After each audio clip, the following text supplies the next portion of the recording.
Good morning students.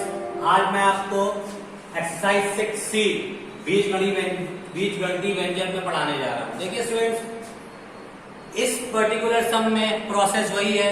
Bracket हटाइए, को की जगह मल्टीप्लाई का साइन लगाइए, डिजिट डिजिट का आपस में मल्टीप्लाई करिए और जो संख्याएं में आधार समान हो उनके घातों को जोड़ दीजिए और बाकी संख्याओं को एज इट इज लिखते जाइए। तो इसमें ऐसा कुछ नहीं है जो बहुत ज्यादा आपको समझने में दिक्कत हो। फिर भी मैं एक बार ए और बी से कहीं ना कहीं एक्सरसाइज रिलेट करती है, इसलिए मैं आपको समझा रहा हूं। फिर से ध्यान दीजिएगा। सबसे पहले ब्रैकेट रिमूव करिए। ओ का मतलब मल्टीप्लाई 5x² yz। अब देखिए डिजिट डिजिट का मल्टीप्लाई कीजिए, 14 5 जा 70। अब देखिए यहाँ x के ऊपर 2 पावर 8 पावर, यहाँ x के ऊपर 2 पावर, तो बेस इक्वल है। इन दोनों की पावर आपस में कैसी हो जाएंगी? ऐड, यानी 8 + 2 कितनी आ जाएगी? 10। बाकी digit as it is note down हो जाएगी, क्योंकि yz 2 बार कहीं पे भी नहीं लिखा है, जिससे हमें इसकी पावर को ऐड करना पड़े या सब्ट्रैक्ट करना पड़े। x भी हमारा 2 बार लिखा हुआ था, इसीलिए इन दोनों का बेस इक्वल होने की वजह से पावर को हमें ऐड करके x की पावर 10 लिखना पड़ा। तो ये आपका आंसर हो गया। सेकंड नंबर देखिए, सेकंड नंबर है हमारा 3y² z। को का मतलब multiply 8x² y³ and z²। Same process इसमें भी फॉलो करेंगे। 8 3 जा 24 के बाद देखिए y की यहाँ 2 बार लिखा है, एक बार ये और एक बार ये। इस y की पावर 2 है और इस वाले y की पावर 3 है, तो हमें पता है बेस इक्वल होते हैं तो पावर्स ऐड हो जाती हैं। 3 + 2 5, तो y की पावर कितनी आ गई? 5। z यहाँ पे 1 टाइम लिखा है, यहाँ z 2 टाइम्स लिखा हुआ है। इसका मतलब इन दोनों की भी पावर्स आपस में ऐड हो जाएंगी और z की पावर क्या बन जाएगी? 3।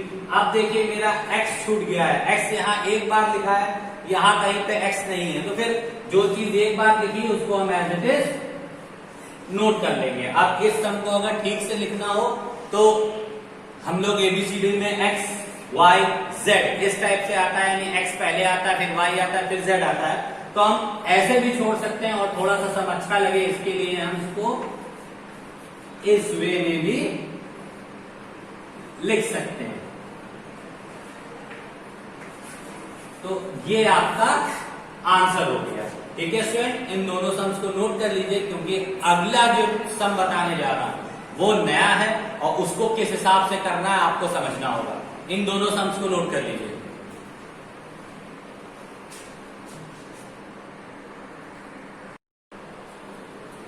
देखिए स्टूडेंट, नेक्स्ट क्वेश्चन आपके हैं, स्तंभ विधि द्वारा गुणनफल ज्ञात कीजिए। देखिए ये स्तंभ विधि क्या होती है? स्तंभ विधि कुछ बहुत बड़ी चीज नहीं है जो आपको सोचना पड़े कैसे क्या करना है, ऐसा कुछ नहीं है।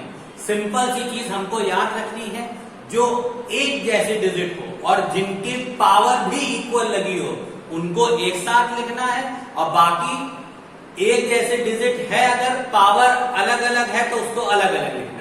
तो देखिए सिंपल सा प्रोसेस होता है। इसके लिए क्या करते हैं हम, ध्यान से देखिएगा। 3x + 7 लिखा, मल्टीप्लाई का साइन लगाया एंड 2x - 6।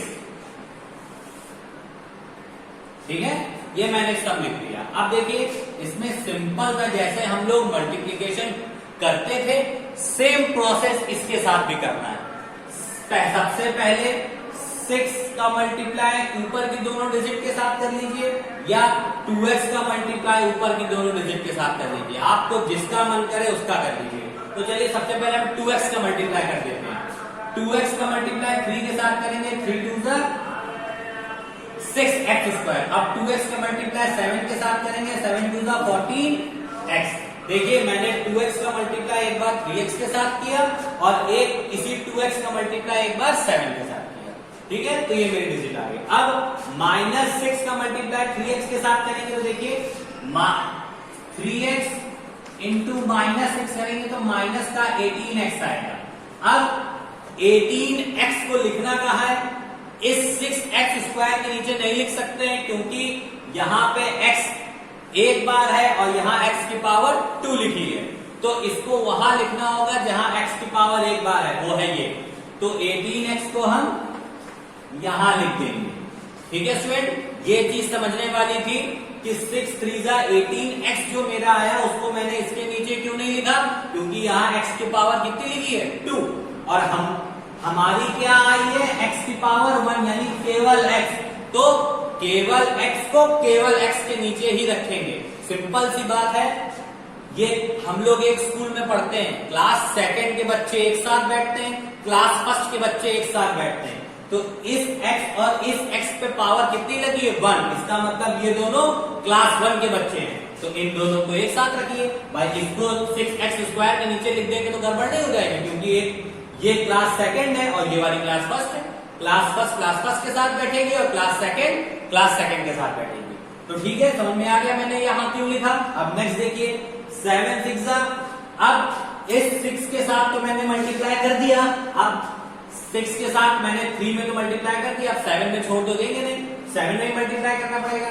तो 7 इंटू -6, 7 6 42। अब हमारी डिजिट आ गई -42 और इसके बगल में x है नहीं, तो जब ऐसी कोई डिजिट जिसके बगल में x नहीं है उसको ना हम यहां लिख सकते हैं, क्योंकि इसके नीचे x है, यहां भी नहीं लिख सकते, इसीलिए उसको बिल्कुल अलग लिख दिया। ठीक है स्टूडेंट, क्योंकि इसके बगल में x नहीं था इसलिए इसको बिल्कुल अलग लिख दिया। अब यहां कोई डिजिट नहीं है तो 6x² एज इट इज हो गया, प्लस माइनस माइनस, तो माइनस का 4x आ गया और माइनस का 42। ये आपका हो गया कंप्लीट आंसर। ओके स्टूडेंट, मैं एक बार देख ले रहा हूं नीचे वीडियो आपकी क्लियर आ रही है कि नहीं, एक सेकंड वेट करिएगा। हाँ स्टूडेंट, वीडियो क्लियर है, नीचे तक के आपके समझ आ रहे हैं।